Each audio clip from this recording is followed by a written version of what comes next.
എൻ്റെ പേര് റോളിൻസ്, ഇതെൻ്റെ ഭാര്യ ഷീല, ഇതെൻ്റെ മൂത്ത മകൾ റോസ്മരിയ, ഇതെൻ്റെ മകൻ ഫ്രാൻസിസ്കോ മാരിയോ. ഞാൻ കഴിഞ്ഞ വർഷം അത് 2023 ഏപ്രിൽ അവസാനമാണ് ഇവിടെ നിന്ന് ഉടമ്പടി എടുത്തത്. ഉടമ്പടി എടുത്ത് മറ്റുള്ള പല കാര്യങ്ങൾക്കായിരുന്നു. പക്ഷേ എങ്കിലും ഞാൻ ഉടമ്പടി എടുത്തിട്ട് ഞാൻ പോയി. കൊച്ചിൻ്റെ മാമുദീസ് ഉണ്ടായിരുന്നു, അത് കഴിഞ്ഞിട്ട് ഞാൻ വെക്കേഷൻ സമയം കൊണ്ട് എൻ്റെ ഭാര്യ വീട്ടിലേക്ക് പോയി. അവിടെ ചെന്ന് ഒരാഴ്ച കഴിഞ്ഞപ്പോൾ എൻ്റെ കുഞ്ഞിന് ഇളയവന് ഒരു പനി ഉണ്ടായിരുന്നു, ചെറിയൊരു പനി പിടിച്ചു. അപ്പോൾ അവനെ ആശുപത്രി ഞങ്ങൾ ചെയ്യാവുന്ന മരുന്നുകളൊക്കെ ചെയ്തു, പക്ഷേ മാറുന്നില്ല. അപ്പോൾ ഞങ്ങൾ തൊട്ടടുത്തുള്ളൊരു ആശുപത്രി കൊണ്ടുപോകാൻ വേണ്ടിയിട്ട് ഞങ്ങൾ അവനെ ആശുപത്രിയിലേക്ക് കൊണ്ടുപോകാൻ വേണ്ടി നിൽക്കുന്ന സമയത്ത് ഞാൻ പുറത്ത് നിൽക്കുകയാണ്. അപ്പോൾ എനിക്കൊരു ദൈവം ദർശനം കാണിച്ചു തന്നു. ഈ ഭൂമിയും അതിലുള്ള സകലതും ഒരു മരിച്ച ആളുടെ കണ്ണിലൂടെ കാണുക എന്നുള്ളൊരു ദർശനമാണത്. ഞാനത് സർപ്രൈസായി. അത് കഴിഞ്ഞിട്ട് ഞാൻ വിചാരിച്ചു, ദൈവമേ എന്തത്, അങ്ങനെ വിചാരിച്ചിട്ട് ഞാൻ പിന്നെ വീണ്ടും ഒന്ന് പ്രാർത്ഥിച്ചിട്ട് അതങ്ങനെ വിട്ടു. പിന്നെ അത് കഴിഞ്ഞിട്ട് അങ്ങനെ 1-2 പ്രാവശ്യം കണ്ടു, ഞാനതങ്ങനെ വിട്ടു. പിന്നെ അത് കഴിഞ്ഞിട്ട് അത് എൻ്റെ വായിലേക്ക് മരിച്ച ആളെ വീട്ടിൽ നിന്ന് ഇറക്കി കൊണ്ടുപോകുമ്പോഴുള്ള പാട്ടാണ് വരുന്നത്. ആദ്യം ഞാൻ ആ പാട്ട് പാടി, പക്ഷേ അതിനകത്ത് എന്തോ അസൗഭാഗ്യത എനിക്ക് തോന്നി, ഞാനത് വിട്ടു, സാധാരണ പോലെ വരാമെന്ന് വെച്ചിട്ട്. പക്ഷെ അത് കഴിഞ്ഞിട്ട് കൊച്ചൊക്കെ കൂടി ഞങ്ങൾ ബൈക്കിന് പോകാൻ റെഡി ആവുന്ന സമയത്ത് വീണ്ടും ഈ പാട്ട് വീണ്ടും വരണം. അപ്പോൾ എനിക്ക് മനസ്സിലായി എന്തോ something is going to happen. So ഞാനപ്പോൾ പ്രാർത്ഥിക്കാൻ തുടങ്ങി. വണ്ടി പതുക്കെ എടുത്ത് ഞാൻ പ്രാർത്ഥിച്ച് കൃപാസനം, ഞാൻ ഉടമ്പടിയിലായിരുന്നു. അപ്പോൾ 1 മാസം എത്തിയിട്ടുണ്ടായില്ല. അപ്പോൾ ഞാൻ കൃപാസന കരങ്ങളിൽ വഴി ഈശോയുടെ ദുരിതത്തിലേക്ക് കൊടുത്തിട്ട് ഞാൻ കുറേ ഒരു 1.5 കിലോമീറ്ററോളം ഞാൻ പ്രൈസ് ആൻഡ് വർഷിപ്പ് ഉറക്കെ ഞാൻ പ്രാർത്ഥിക്കാൻ തുടങ്ങി. മാതാവേ, എൻ്റെ കുടുംബത്തെ എല്ലാവരെയും അമ്മയുടെ കരങ്ങൾ വഴി ഈശോയിലേക്ക് സമർപ്പിക്കുന്ന കാത്തോളെ എന്ന് പറഞ്ഞ് ശരിക്ക് ഒരു 1.5 കിലോമീറ്റർ ഞാൻ സ്തുതിച്ച് പ്രാർത്ഥിച്ചു. അപ്പോൾ അവിടെ 1.5 കിലോമീറ്റർ കഴിഞ്ഞപ്പോൾ ഞാൻ നിർത്തി നോക്കി. എന്നിട്ട് വീണ്ടും ആ വായിലെ പാട്ട് വരുന്നുണ്ട് നോക്കി. അപ്പോൾ പാട്ട് വരുന്നില്ല. അപ്പോൾ ഞാൻ വിചാരിച്ചു ഓക്കെ, എന്തോ സംഭവിക്കേണ്ടായിരുന്നു, അത് മാറിപ്പോയി എന്ന് വിചാരിച്ച് ഹോസ്പിറ്റലിൽ കൊണ്ടുപോയി. ഒരു ചെറിയ ഹോസ്പിറ്റൽ ആദ്യം കൊണ്ടുപോയത്. അവിടെ ചെന്ന് കഴിഞ്ഞപ്പോൾ ഡോക്ടർ പറഞ്ഞു, ഇത് അല്പം ഇച്ചിരി കോംപ്ലിക്കേറ്റഡ് ആണ്, നിങ്ങളൊരു ഹയർ എൻഡ് ആയിട്ടുള്ള ഹോസ്പിറ്റലിലേക്ക് ഉണ്ടാക്കണം പറഞ്ഞു.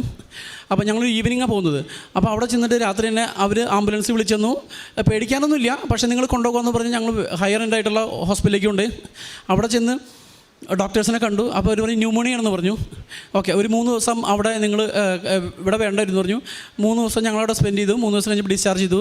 അപ്പോൾ തിരിച്ചു പോരുന്ന സമയത്ത് ഞങ്ങൾ ഭയങ്കര ഹാപ്പിയായിരുന്നു. അതുമാത്രമല്ല, ഞാൻ വീട്ടിൽ നിന്ന് ഇറങ്ങിയ ദർശനങ്ങളെക്കുറിച്ചൊക്കെ ഓർത്തു. അപ്പോൾ ഞാൻ വിചാരിച്ചു ഇത് ഇത്രയും കൊണ്ട് തീർന്നു പോയി, ഇനി ഒന്നും സംഭവിക്കില്ലല്ലോ എന്ന് വെച്ചാൽ ഞാൻ കുറച്ച് താങ്ക്സ് ഒക്കെ പറഞ്ഞ് വണ്ടിയിലിരുന്ന് കുറേ താങ്ക്സ് ഒക്കെ പറഞ്ഞു.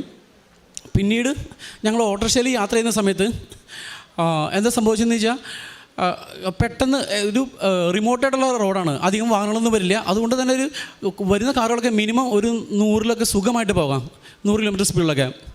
അപ്പോൾ ഞങ്ങൾ യാത്ര ചെയ്ത ഓട്ടോറിക്ഷ ഏകദേശം ഒരു 60 കിലോമീറ്ററെങ്കിലും സ്പീഡ് ഉണ്ടാവും. അപ്പോൾ പെട്ടെന്ന് ഞങ്ങളത് കണ്ടില്ല, ഒരു പട്ടി അവിടുന്ന് ജമ്പ് ചെയ്ത് ഗ്ലാസ്സുമേക്ക് കറക്റ്റ് ഒരു ജമ്പ് ചെയ്ത് മാത്രമേ ഞങ്ങൾ കണ്ടുള്ളൂ.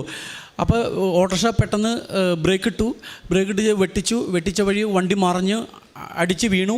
പിന്നെ സൈഡിലേക്ക് ഒരു സ്ലോപ്പാണ്, ആ വണ്ടി ചെരിഞ്ഞ് ഒരഞ്ഞ് കുറച്ച് ദൂരം അങ്ങോട്ട് പോയി.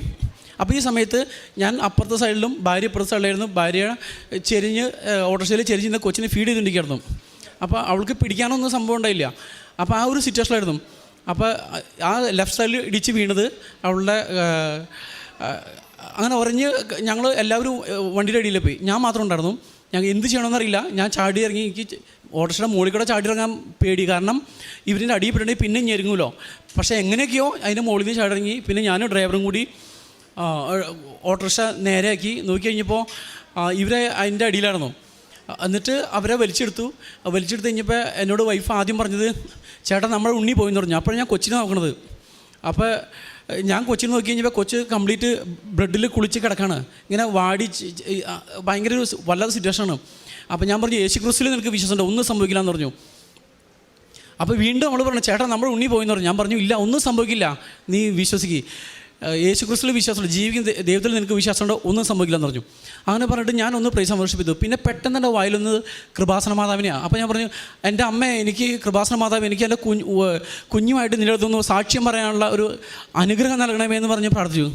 പിന്നെ ഞാൻ അവിടെ നിന്ന് കുറച്ച് സ്തുതിച്ച് പ്രാർത്ഥിച്ചു. അപ്പോൾ നോക്കിയപ്പോൾ തൊട്ടടുത്ത് ആരൊക്കെയോ കുറച്ച് മലയാളികളൊക്കെ ഉണ്ടായിരുന്നു തോന്നുന്നു, അത് കർണാടകയിലാണ് സംഭവം. അപ്പോൾ എൻ്റെ ചുറ്റും ആരൊക്കെയോ ഒന്ന് പ്രൈസ് ആൻഡ് വർഷിപ്പ് ചെയ്യാൻ കേട്ടു. പിന്നെ അപ്പോഴേക്കും പെട്ടെന്ന് എൻ്റെ ഒരു കാറ് അവിടെ കൊണ്ടു നിർത്തി. വിതിൻ 1 മിനിറ്റ് എന്നേ പറഞ്ഞു. ഞങ്ങൾ പുറത്തേക്ക് ഇറങ്ങി ഒന്ന് സ്റ്റഡിയായിട്ട് നിൽക്കുന്നേ ഉള്ളൂ. അപ്പോഴേക്കും ഒരു കാറ് കൊണ്ട് 2 ചെറുപ്പക്കാർ കാർ കൊണ്ട് നിർത്തി. ഞങ്ങൾ കാറിൽ കയറി തിരിച്ച് തൊട്ടടുത്തുള്ള താലൂക്ക് ഹോസ്പിറ്റലിലേക്ക് പോയി. ഈ സമയത്ത് ദൈവത്തിൻ്റെ ഒരു വലിയ ഇടപെടൽ എന്ന് വെച്ചാൽ ഓപ്പോസിറ്റ് വണ്ടികൾ വരുന്നുണ്ടായില്ല. വണ്ടികൾ വന്നിട്ട് ഞങ്ങൾ 4 പേരും തീർന്നു വരാൻ. പിന്നെ പെട്ടെന്ന് ആ വണ്ടി അവിടെ ഒരു കാറ് ദൈവം ഞങ്ങൾക്ക് അയച്ചുകൊണ്ട് ചെയ്തു ഒരു കാറിനെ. ആ കാറിൽ ഞങ്ങളെല്ലാവരും കയറി, എങ്ങനെയൊക്കെയോ നുഴഞ്ഞ് കയറി. പിന്നെ ഞങ്ങൾ തൊട്ടടുത്തുള്ള താലൂക്ക് ഹോസ്പിറ്റലിലേക്ക് പോകേണ്ടിയിരിക്കുകയാണ്. ആ സമയത്ത് ഞാനൊന്നും നോക്കിയില്ല, ഞാൻ ഉറക്കെ സ്തുതിച്ചുകൊണ്ടിരുന്നു. ആ സമയത്ത് ഞങ്ങളുടെ ജീസസ് യൂത്തിലെ ഒരു കോർഡിനേറ്റർ കുറച്ച് ആ ദിവസങ്ങളിൽ എനിക്ക് വേണ്ടിയിട്ട് തോന്നി കുറച്ച് വേർഡ് ഓഫ് ഗോഡ് അയച്ചുകൊണ്ടിരുന്നു. ആ സമയത്ത് വന്നത് ഈ വേർഡ് ഓഫ് ഗോഡാ, by stripes you are healed. അങ്ങനെ എനിക്ക് വായി തോന്നുന്നത് എല്ലാം ഞാൻ വിളിച്ചു പറഞ്ഞ് ഉറക്കെ സ്തുതിച്ച് പ്രാർത്ഥിച്ചുകൊണ്ടിരുന്നു. ഞങ്ങൾ അവസാനം താലൂക്ക് ഹോസ്പിറ്റലിലെത്തി. അവിടെ എത്തിക്കഴിഞ്ഞപ്പോൾ പെട്ടെന്ന് തന്നെ നോക്കി കഴിഞ്ഞപ്പോൾ ഞാൻ തിരിഞ്ഞു നോക്കുമ്പോഴേക്കും അവിടുത്തെ പീഡിയാട്രിഷ്യൻ, ഞങ്ങൾക്കറിയാം ആ ഡോക്ടറെ. അപ്പോൾ ആ ഡോക്ടർ വരുന്നതാണ്. അപ്പോൾ എനിക്ക് ഭയങ്കര അത്ഭുതമായി. ദൈവമേ, കൃത്യമായിട്ട് ആ ഡോക്ടർ അവിടെ ഒരു ദിവസം ആ ഈവനിങ് സമയത്ത് വരാറില്ല ഡോക്ടർ ഗവൺമെൻറ് ഹോസ്പിറ്റലിൽ. കൃത്യമായിട്ട് വന്നു.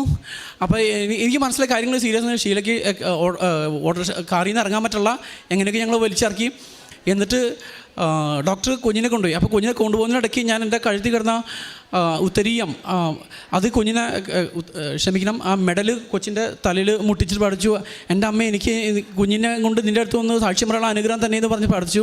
പിന്നെ ഞാൻ കുറച്ച് നേരം അവിടെ നിന്ന് സ്തുതിച്ച് പഠിച്ചു. ഡോക്ടർ അപ്പോൾ കൊച്ചിനെ ട്രീറ്റ് ചെയ്തിരിക്കുകയായിരുന്നു. അത് കഴിഞ്ഞ് ഡോക്ടർ പറഞ്ഞു ഇതിവിടെ നിൽക്കില്ല, നമുക്ക് ഷിമോഗ സർജിയിലേക്ക് കൊണ്ടുവന്ന് പറഞ്ഞു. അപ്പോഴേക്കും അവരെന്നെ ആംബുലൻസ് വിളിച്ചു സർജിയിലേക്ക് കയറി. അപ്പോൾ ഞാൻ ഡോക്ടറെ അടുത്ത് ചോദിച്ചു, ആംബുലൻസ് കയറുന്ന സമയത്ത് ഡോക്ടർ എങ്ങനെയുണ്ടെന്ന് ചോദിച്ചു. നമ്മളൊരു ഹോപ്പിൻ്റെ ഒരു ആൻസറാണ് പ്രതീക്ഷിച്ചത്. അപ്പോൾ ഡോക്ടർ പറഞ്ഞു എനിക്കൊന്നും പറയാൻ സാധിക്കില്ല, കാരണം കൊച്ചിൻ്റെ ബ്രെയിൻ പുറത്തു വന്നു. അപ്പോൾ അതുകൊണ്ട് I can give you any assurance എന്ന് പറഞ്ഞു. അപ്പോൾ എനിക്ക് ഞങ്ങൾക്ക് കാണാം ഈ തലയുടെ സൈഡിൽ ബ്രെയിൻ ബൾജ് ചെയ്ത് നിൽക്കുന്നത് ഞങ്ങൾക്ക് കാണാം. പിന്നെ അവിടുന്ന് ആംബുലൻസിൽ ഞങ്ങൾ സർജി ഹോസ്പിറ്റലിൽ കൊണ്ടുപോയി. ഈ പോകുന്ന സമയത്ത് ഈ വണ്ടിയിലേക്ക് കയറാൻ ആരും തയ്യാറാവുന്നില്ല. കാരണം ഇതിൻ്റെ ഇടയ്ക്ക് കൊച്ച് പോകുമെന്ന് ഉറപ്പുള്ളതുകൊണ്ട് ആരും വണ്ടിയിലേക്ക് കയറുന്നില്ല. ഞാനും വേറൊരു ചേട്ടൻ മാത്രമേ ഉള്ളൂ. ഞങ്ങൾ പോകുന്ന സമയത്ത് മാതാവിനെ ജപമാല കുറേ ഉറക്കെ പ്രൈസ് വർഷിപ്പ് ചെയ്തു. പിന്നെ അതുപോലെ തന്നെ കൃപാസന മാതാവിനോട് വീണ്ടും പ്രാർത്ഥിച്ചുകൊണ്ടിരുന്നു. മാതാവേ, എനിക്ക് നിൻ്റെ അടുത്ത് കൊന്ന് സാക്ഷ്യം പറയാനുള്ള കൃപ തരണമേ, എന്നെ സാക്ഷിയാക്കി വരണമേ, എൻ്റെ ലോകത്തിന് മുമ്പിൽ എന്നെ സാക്ഷിയാക്കി വരണമേ എന്ന് പ്രാർത്ഥിച്ചു. ഞങ്ങൾ ഹോസ്പിറ്റലിലേക്ക് എത്തിക്കഴിഞ്ഞപ്പോൾ ഞങ്ങൾ കാണുന്നത് ഞങ്ങളെ നോക്കി ഒരു 7 ഡോക്ടേഴ്സ് നിൽക്കുകയാണ്. എനിക്കത് ഭയങ്കര ഡിവൈൻ ഒരു ഇൻ്റർഫിയറൻസ് ആയിട്ട് തോന്നി. ഡോക്ടേഴ്സ് വന്ന് കുഞ്ഞിനെ അപ്പം തന്നെ കൊണ്ടുപോയി. എന്നിട്ട് ഞങ്ങളോട് പറഞ്ഞ് പുറത്ത് വെയിറ്റ് ചെയ്യാൻ പറഞ്ഞു. ഞങ്ങൾ പുറത്ത് വെയിറ്റ് ചെയ്തിട്ട് ഒരു 15 മിനിറ്റ്സ് കഴിച്ചപ്പോൾ ഞങ്ങളെല്ലാവരും ഉള്ളിലേക്ക് വിളിച്ചു. ഞങ്ങൾ ചോദിച്ചു എന്താ സ്റ്റാറ്റസ് എന്ന് ചോദിച്ചു. അപ്പോൾ ഡോക്ടർ പറഞ്ഞു it was a severe hit, ഇതൊരു വലിയ മേജർ ആക്സിഡൻ്റ് ആണ്, so we can give you any assurance. Mostly അവൻ്റെ ഹെഡിനൊരു ബോൺ ഉണ്ടാവും മനുഷ്യരെ, അത് ബ്രോക്കൺ ആവാൻ സാധ്യത വളരെ കൂടുതലാണ്. അപ്പോൾ ഞങ്ങൾ ചോദിച്ചു ഇവനെ റെസ്പോണ്ട് ചെയ്യുന്നുണ്ടല്ലോ വിളിക്കുമ്പോൾ. അപ്പോൾ അതൊന്നും പറയാൻ പറ്റില്ല. Scene is quietly different. ഒരു 72 hours കഴിയുമ്പോൾ ഒരു പക്ഷേ സീൻ മാറാം. അവർ എപ്പോഴും അതിനകത്തേക്കാണ് ഊന്നൽ കൊടുക്കുന്നത്. കൊച്ചി കിട്ടില്ല എന്ന നെഗറ്റീവായിട്ട് സെൻറ്റൻസ് പറഞ്ഞുകൊണ്ടിരിക്കുന്നത്. അപ്പോൾ ഞാൻ ഉറപ്പായിട്ട് മനസ്സിൽ പഠിച്ചിരിക്കണം എൻ്റെ കൃപാസനമ്മ എനിക്ക് നിൻ്റെ അടുത്ത് സാക്ഷ്യം പറയാനുള്ള കൃപ തന്നെ എന്ന് പറഞ്ഞു. അങ്ങനെ പിന്നെ അപ്പോഴേക്കും ഇവളുടെ സഹോദരികളൊക്കെ ഉണ്ടായിരുന്നു. അവരെല്ലാവരും വേഗം വന്നു. അപ്പോൾ എല്ലാവരും ആ ഒരു 2 ആഴ്ചയ്ക്കുള്ളിൽ എല്ലാവരും ഉടമ്പടി എടുത്തിട്ട് പോയുള്ളൂ. അപ്പോൾ എല്ലാവരും ക്ലെയിം ചെയ്ത് പ്രാർത്ഥിക്കാൻ തുടങ്ങി. മാതാവേ, നിൻ്റെ അടുത്തുനിന്ന് സാക്ഷ്യം പറയാനുള്ള, ഞങ്ങൾക്ക് കുഞ്ഞിനായിട്ട് നിൻ്റെ അടുത്തേക്ക് സാക്ഷ്യം പറയാനുള്ള ഒരു 6-7 പേര് അങ്ങനെ സാക്ഷ്യം പറയാമെന്ന് നേർന്നുകൊണ്ട് ഞങ്ങൾ മാതാവിൻ്റെ അടുത്ത് നേർച്ചയായിരുന്നു. ഞങ്ങളെല്ലാവരും ശക്തമായി പ്രാർത്ഥന. അപ്പോൾ ഓരോരുത്തർ പറയണം ഓരോ സ്ഥലത്ത് വിളിച്ച് പ്രയർ ഗ്രൂപ്പിലേക്ക് വിളിച്ച് പറയുന്നു. അപ്പോൾ ഞാനിങ്ങനെ ഇരുന്ന് ആലോചിക്കുന്ന സമയത്ത് പെട്ടെന്ന് എനിക്ക് കൃപാസനം ഓർമ്മ വന്നു വീണ്ടും. അപ്പോൾ ഞങ്ങളെ ചാലക്കുടിയിൽ നിന്ന് കൊണ്ടുവന്ന ബീന ചേച്ചിനെ ഞാൻ വിളിച്ച് പറഞ്ഞു, ബീന ചേച്ചി ഇതാണ് സീൻ. അപ്പോൾ അവർ സ്കാനിങ്ങിന് കൊണ്ടുപോവാണ്. എന്നിട്ട് പറയാം ഇതിൻ്റെ റിസൾട്ട് എന്ന് പറയണമെന്നത്. അപ്പോൾ നീ എന്തും പേടിക്കണ്ട, ഞാൻ കൃപാസനത്തിലേക്ക് വിളിച്ച് പറയാമെന്ന് പറഞ്ഞു. കൃപാസനത്തിൽ വിളിച്ച് പറഞ്ഞിട്ട് ഒരു അരമണിക്കൂർ കഴിഞ്ഞപ്പോഴേക്കും ചേച്ചി വിളിച്ച് പറഞ്ഞു, ഇവിടുത്തെ കൃപാസനത്തിലെ ജോറേനെ വിളിച്ച് പറഞ്ഞിട്ട് അഡോറേഷൻ സ്റ്റാർട്ട് ചെയ്തിട്ട് നീ ഒന്നും പേടിക്കണമെന്നും സംഭവിക്കില്ല എന്ന് പറഞ്ഞു. അത് കഴിഞ്ഞിട്ട് ഇവർ സ്കാനിങ് കഴിഞ്ഞ് തിരിച്ചു വന്നപ്പോൾ എനിക്ക് വിശ്വസിക്കാൻ പറ്റിയില്ല. കരയാൻ പാകത്തിന് പോയ ആൾക്കാരൊക്കെ വളരെ റിലാക്സ്ഡ് ആയിട്ട് വരാണ്. എന്നിട്ട് എൻ്റെ അടുത്ത് വന്ന് പറയുന്നത് തോളിൽ തട്ട് ഒന്നും പേടിക്കണ്ട, കൊച്ചിനൊന്നും സംഭവിച്ചിട്ടില്ല എന്ന് പറഞ്ഞു. അപ്പോൾ ഇത് കേട്ടപ്പോൾ ആർക്കും വിശ്വസിക്കാൻ പറ്റില്ല. ഇത് കേട്ട വഴി എല്ലാവരും പൊട്ടിക്കരയാൻ തുടങ്ങി. ഞാൻ ചോദിച്ചു എന്താ ജോസേട്ടാ എന്താ സംഭവിച്ചതെന്ന് ചോദിച്ചു. അപ്പോൾ പുള്ളി പറഞ്ഞത് അത് വലിയ കുഴപ്പമൊന്നുമില്ല, നീ പേടിക്കണ്ട, ഒരു വലിയ അത്ഭുതം കാണാൻ പറ്റി. അവിടെ സ്കാൻ ചെയ്തതിലൊന്നും വലിയ സംഭവമൊന്നുമില്ല, കുറച്ച് ദിവസം ഹോസ്പിറ്റലിൽ കിടക്കുന്നവർ വേറൊന്നും സംഭവിച്ചിട്ടില്ല എന്ന് പറഞ്ഞു. അത് കഴിഞ്ഞിട്ട് ഇത് കേട്ടതും ഞാനവിടെ പൊട്ടിക്കറിഞ്ഞു. എനിക്ക് മിണ്ടാനും പറ്റില്ല, ഒന്നും പറ്റില്ല. അപ്പോൾ ഈ സ്കാൻ ചെയ്ത കൂട്ടത്തിലൊരു മലയാളി ഉണ്ടായിരുന്നു അവിടെ, കർണാടകയിലുള്ളോ. അപ്പോൾ അവൻ അവിടെ ഇരുന്നിട്ട് ഇരിക്കാൻ പറ്റുന്നില്ല. അവൻ എന്നെ വന്ന് കാണാനായിട്ട് ഭയങ്കര മോട്ടിവേഷൻ. അവൻ എന്നെ അന്വേഷിച്ച് ഓടി വന്നേക്കാണ്. ഇത് ആരാ ബ്രോ എന്ന് പറഞ്ഞ് എന്നെ വന്ന് വിളിച്ച്. ഞാൻ ഇത് ചെയ്തുകൊണ്ടിരുന്ന, സ്കാൻ ചെയ്തുകൊണ്ടിരുന്ന ഡോക്ടറും ഞാനും കൂടിയാണ് ഇരുന്നത്. അപ്പം ഞാൻ അറിയുന്ന ആളെന്ന് പറഞ്ഞ് എല്ലാം ചോദിച്ചു. ഒരു കുഴപ്പമില്ല, നിങ്ങൾ പേടിക്കേണ്ട, ദൈവം നിങ്ങളുടെ കൂടെ ഉണ്ട്, ഒരു കുഴപ്പമില്ല, ഒരു ചിലപ്പോൾ 2 ആഴ്ചയൊക്കെ കിടക്കേണ്ടി വരും, അങ്ങനെ കുഴപ്പമില്ലെന്ന് പറഞ്ഞു. അങ്ങനെ ഞങ്ങൾക്കൊരു വലിയൊരു അത്ഭുതമായിരുന്നത്. അത് കഴിഞ്ഞിട്ട് വീണ്ടും 2 ദിവസം കഴിഞ്ഞു. 2 ദിവസം കഴിഞ്ഞ് ഇപ്പോൾ കുട്ടിക്ക് വീണ്ടും ഫിറ്റ്സ് വരാൻ തുടങ്ങി. ഫസ്റ്റ് ദിവസം ഫിറ്റ്സ് വന്നു, ഞങ്ങൾ പ്രാർത്ഥിക്കാൻ തുടങ്ങി. അത് കഴിഞ്ഞ് 2ാമത്തെ ദിവസം ഫിറ്റ്സ് വന്നു. അപ്പോൾ പ്രാർത്ഥിക്കാൻ തുടങ്ങി. 3ാമത്തെ ദിവസം ഫിറ്റ്സ് വന്നു.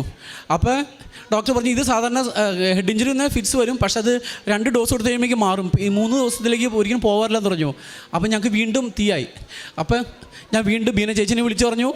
എന്നിട്ട് ഇവിടെ കൃപാസനത്തിലേക്ക് വിളിച്ചു പറഞ്ഞു. പറഞ്ഞു, നിനക്ക് വേണ്ടിയിട്ട് അവർ നേരത്തെ അഡോറേഷൻ സ്റ്റാർട്ട് ചെയ്തിട്ടുണ്ട്, നീ ഒന്നും പേടിക്കേണ്ട, ദൈവം അത്ഭുതം പഠിക്കുന്നു പറഞ്ഞു. പിന്നെ ഞാൻ ആ ദിവസം മുഴുവൻ ഇരുന്ന് പ്രാർത്ഥന. പിറ്റേ ദിവസം നേരം ഞങ്ങൾ ഹോസ്പിറ്റലിൽ നഴ്സിനോട് ചോദിച്ചു, രാവിലെ ഏർലി മോർണിംഗിൽ ഒരു 6:30 പോയി, ഈ രാത്രി ഉണ്ടായിയെന്ന് ചോദിച്ചു. അപ്പോൾ പറഞ്ഞു, ഈ രാത്രി ഉണ്ടായില്ലെന്ന് പറഞ്ഞു. അത് ഞങ്ങൾക്ക് ഭയങ്കര ദൈവത്തിൻ്റെ ഒരു പരിശുദ്ധ അമ്മ ഞങ്ങൾക്ക് വേണ്ടി ശക്തമായിട്ട് മധ്യസ്ഥം വെച്ചൊരു വലിയൊരു അത്ഭുതമായിരുന്നു ഞങ്ങൾക്ക്. പിന്നെ അത് കഴിഞ്ഞിട്ട് 1 മന്ത് അവൻ ഹോസ്പിറ്റലിൽ കിടന്നു. ഈ ഹോസ്പിറ്റലിൽ കിടന്നു കഴിഞ്ഞപ്പോൾ എനിക്ക് മനസ്സിലായി, ലക്ഷങ്ങൾ പൊട്ടുമെന്ന് മനസ്സിലായി. കാരണം ആ ഹോസ്പിറ്റൽ അത്രയ്ക്ക് കോസ്റ്റ്ലി ഹോസ്പിറ്റലാണ്. പക്ഷേ ഞാനപ്പോൾ ജോബിലല്ലായിരുന്നു, അതുകൊണ്ട് തന്നെ എനിക്ക് ഇൻഷുറൻസ് കവറേജ് ഉണ്ടായില്ലായിരുന്നു. ജോബ് ഇട്ട് കഴിഞ്ഞപ്പോൾ ഇൻഷുറൻസ് കവറേജും ക്ലോസ് ആയിരുന്നു. അപ്പോൾ എനിക്ക് മനസ്സിലായി പൈസ ഇല്ല, അവിടെ ലക്ഷങ്ങളുകൊണ്ട് കയറി ചെല്ലാൻ പറ്റുള്ളൂ. അപ്പോൾ ഞാൻ മാതാവിനോട് പറഞ്ഞു, മാതാവേ എനിക്ക് പൈസ ഇല്ല, നീ എനിക്ക് പൈസ ഒരുക്കി തന്നെ എന്ന് പറഞ്ഞു. ഞാൻ പ്രാർത്ഥിക്കാൻ തുടങ്ങി. പ്രാർത്ഥിച്ച് കഴിഞ്ഞപ്പോൾ ഞാൻ എൻ്റെ വീട്ടിൽ അമ്മച്ചിയുടെ പറഞ്ഞു. അപ്പോൾ ഞാൻ പറഞ്ഞു, ഇപ്പോൾ ഞങ്ങൾക്കൊരു ബോധ്യം കിട്ടി, പൈസ ആവശ്യത്തിന് കിട്ടുമെന്നൊരു ബോധ്യം കിട്ടി. അമ്മച്ചി അത് പറയുകയും ചെയ്തു എന്നോട്, നിനക്ക് പൈസ കിട്ടും, പേടിക്കണ്ടെന്ന് പറഞ്ഞു. പിന്നെ ഞാൻ ശക്തമായിട്ട് പ്രാർത്ഥിച്ചിട്ട് എനിക്കറിയില്ല, പൈസ എൻ്റെ അക്കൗണ്ടിലേക്ക് പറന്ന് വന്നാൽ അതിൽ എനിക്ക് തോന്നി. എവിടെ നിന്നൊക്കെ വന്നത് എനിക്ക് ഒരു എത്തുമ്പോഴത്തും കിട്ടില്ല. അപ്പോൾ പക്ഷേ ഈ കാശ് ഒത്തിരി പൊട്ടാണ്, കാരണം അതുപോലെയാണല്ലോ കൊച്ചിന് വേണ്ടി ചിലവായിക്കൊണ്ടിരിക്കുന്നത്. അപ്പോൾ ആ ഒരു സിറ്റുവേഷൻ വന്നു കഴിഞ്ഞപ്പോൾ പെട്ടെന്ന് 1 ലക്ഷം കയറി കഴിഞ്ഞാൽ പെട്ടെന്ന് 20,000 പോകണം എൻ്റെ അക്കൗണ്ടിൽ നിന്ന്. അപ്പോൾ ഞാൻ മാതാവിനോട് പറഞ്ഞു, മാതാവേ ഇനി മുതൽ എപ്പോഴും എൻ്റെ അക്കൗണ്ടിൽ 1 ലക്ഷം ഉണ്ടായേ പറ്റൂ. ഹോസ്പിറ്റലിൽ ഡിസ്ചാർജ് ചെയ്യണവരെ എൻ്റെ എൻ്റെ അക്കൗണ്ടിൽ 1 ലക്ഷം ഉണ്ടാവണമെന്ന് പറഞ്ഞു. എൻ്റെ പ്രിയപ്പെട്ടവരെ, അന്ന് വൈകുന്നേരം ആയപ്പോഴേക്കും എങ്ങനെയെന്ന് എനിക്കറിയില്ല, ആരൊക്കെയോ 10,000 രൂപ അയച്ചുകൊണ്ടിരുന്ന ആൾക്കാർ 50,000 രൂപ അയക്കാൻ തുടങ്ങി. പിന്നെ ഹോസ്പിറ്റലിൽ നിന്ന് ഞാൻ ഡിസ്ചാർജ് ചെയ്ത് ഒരു 2 ആഴ്ച വരെ എൻ്റെ അക്കൗണ്ടിൽ നിന്ന് 1 ലക്ഷത്തിന് താഴത്തേക്ക് പോയിട്ടില്ല. അതൊരു വലിയൊരു അത്ഭുതമായിരുന്നു ദൈവത്തിൻ്റെ. ദൈവം സമ്പന്നനാണ്, അത് നമുക്ക് ദൈവം കാണിച്ചെന്ന്. പിന്നെ മാത്രമല്ല, ഡോക്ടേഴ്സ് സർജൻ ഇവനെ കാണുമ്പോൾ എപ്പോഴും പറയുന്നത്, ഇവൻ ഹീലായിക്കൊണ്ടിരിക്കുന്ന സമയത്ത് പറയുന്നത്, eh man, God is great എന്ന് വന്നാൽ ഇവനെ കണ്ട ഫസ്റ്റ് പറയുന്നത്, സർജൻ പറയുന്നത് ഗോഡ് ഈസ് ഗ്രേറ്റ്. പിന്നെ ഞങ്ങൾ ഫസ്റ്റ് ദിവസം ആക്സിഡൻ്റായിട്ട് വന്ന സമയത്ത് ഡോക്ടേഴ്സ് ഉണ്ടായിരുന്നല്ലോ, ആ ഡോക്ടേഴ്സൊക്കെ ഇവനെ എപ്പോഴെങ്കിലും ചായ കുടിക്കാൻ പോകുന്ന സമയത്ത് ഇവനെ കാണുമ്പോൾ അവർ പറയുന്നത്, eh man, do you remember this guy? കാരണം ആ സീൻ ഡിഫറൻ്റ് ആയിരുന്നു, അവർ ഒരിക്കലും പ്രതീക്ഷിച്ചില്ല. പക്ഷേ ഇവൻ ജീവനോടെ ഒരു കുഴപ്പമില്ലാണ്ട് മെടുക്കനായിട്ട് ഇരിക്കുന്ന കാണുമ്പോൾ അവർക്കൊക്കെ ഒരു അത്ഭുതമാണത്. അതുമാത്രമല്ല, ഞങ്ങൾ ഈ ഡിസ്ചാർജ് ചെയ്ത് പോകുന്ന സമയത്തും ആ ഹോസ്പിറ്റലുകാർക്ക് ഞങ്ങളോടൊരു ഫേവർ തോന്നി. ഞങ്ങൾക്ക് എന്തോ അങ്ങനെ ഒരിക്കലും ചെയ്യാത്തതാണ്. ഞങ്ങൾക്ക് അവരുടെ ഭാഗത്തുനിന്ന് കുറച്ച് ഫിനാൻസ് ഞങ്ങൾക്ക് കുറച്ച് ഇളവ് തന്നു. അങ്ങനെ ദൈവത്തിൻ്റെ ഉടമ്പടിയിൽ ജോസഫ് അച്ഛൻ്റെ ഒരു ടോക്കിലൊക്കെ ഉണ്ട്, ഇതിനിടയ്ക്ക് പലതും സംഭവിക്കും, പക്ഷേ നിങ്ങൾക്ക് ജീവനൊന്നും സംഭവിക്കില്ല. കാരണം മാതാവിൻ്റെ ശക്തമായ കരുതലാണ് നിങ്ങളുടെ കൂടെയുള്ളത്. അതുകൊണ്ട് ഒന്നും പേടിക്കണ്ട. അപ്പം അതിനിടയ്ക്ക് എനിക്ക് ഭയങ്കര പേടിയായിരുന്നു. കാരണം ഒരു സിറ്റുവേഷനിൽ കൊച്ചിൻ്റെ ജീവൻ നഷ്ടപ്പെടുമെന്നുള്ള പേടി ഉണ്ടായിരുന്നു. കാരണം പല ആൾക്കാർ പലതും പറയുമ്പോൾ ആ സമയത്ത് എൻ്റെ പെങ്ങൾ വിളിച്ചപ്പോൾ പെങ്ങൾ ഇവിടെ കൃപാസനത്തിൽ സാക്ഷി എനിക്ക് അയച്ചെന്നു. ഒരു ഗൾഫിൽ വെച്ചൊരു മരിച്ച ജീവൻ വിട്ടുപോയൊരു മകനെ അവൻ്റെ സിസ്റ്റർ കാൽമ പിടിച്ച് വലിച്ച് വീണ്ടും അവൻ ജീവനിലേക്ക് വരുന്നത്. അത് കേട്ടപ്പോൾ എനിക്ക് വീണ്ടും ഭയങ്കര ശക്തമായൊരു ബോധ്യത്തിലേക്ക് ഞാൻ കടന്നു വന്നു. പിന്നെ ഗ്രാജുവലി പിന്നെ ഞങ്ങൾ ഫോളോ അപ്പിന് ഓരോ പ്രാവശ്യം ചെല്ലുമ്പോഴും ഒരു 1 മന്ത് കഴിഞ്ഞപ്പോൾ ഞാൻ ഡോക്ടറെ അടുത്ത് കൊച്ചിനെ കാണിക്കാൻ വേണ്ടി ചെന്നപ്പോൾ ഡോക്ടർ പറഞ്ഞു, hey man, he's improving very fastly എന്ന് പറഞ്ഞു. അപ്പോൾ ഞാൻ പറഞ്ഞു, it's a miracle of God, we are praying to saint Mary എന്ന് പറഞ്ഞു. അത് കഴിഞ്ഞ് ഓരോ പ്രാവശ്യം 2 പ്രാവശ്യം ഞങ്ങൾ കൊണ്ടുപോയി. അപ്പോൾ കാരണം ഡിസ്ചാർജ് ചെയ്യുന്നമേ 1 മാസം ICUയിൽ കിടന്നു. ഡിസ്ചാർജ് പറഞ്ഞത് 5 മാസം അവൻ ബാക്കിലേക്ക് പോയിട്ടുണ്ട്. That means he is like A new born baby എന്ന് പറഞ്ഞു.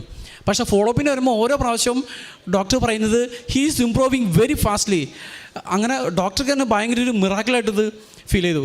അപ്പോൾ എനിക്കിന്ന് ആ കുഞ്ഞാണ് ഇത്ര നേരം ഇവിടെ ഉണ്ടായിരുന്നത്. അവന് കുഴപ്പമൊന്നുമില്ല. അവനിപ്പോൾ ഓടി നടക്കുന്നുണ്ട്. ഇപ്പോൾ 1.5 വയസ്സായിട്ടില്ല. അവന് യാതൊരു കുഴപ്പമുണ്ടായില്ല. ഇനി അവൻ സംസാരിക്കുന്നതിൻ്റെ അതിൻ്റെ ഇടയ്ക്ക് നാക്ക് കട്ടായിരുന്നു. അപ്പോൾ പതുക്കെ സംസാരിച്ച് പുള്ളി തുടങ്ങിയിട്ടുണ്ട്. അപ്പോൾ ഇത്രയും വലിയൊരു അനുഗ്രഹം ഞാൻ വലിയ ആ ഒരു അപകടത്തിൽ വെച്ച് ഞാൻ എൻ്റെ മാതാവിനോട് ചോദിച്ചായിരുന്നു, എനിക്ക് എൻ്റെ കുഞ്ഞിനെ കൊണ്ട് നിൻ്റെ അടുത്തുനിന്ന് സാക്ഷ്യം പറയാനുള്ള എന്നെ സാക്ഷിയാക്കി മാറ്റണമേ എന്നുള്ളൊരു പ്രാർത്ഥന ഉണ്ടായിരുന്നു. അതെനിക്കിത് ഇന്ന് ഈ സമയം ഇപ്പോൾ ഫുൾഫിൽ ചെയ്യാൻ പറ്റി. താങ്ക്സ് ടു ഗോഡ് ആൻഡ് കൃപാസന മാതാവിന് കോടാനുകൂടി നന്ദി. Praise the Lord.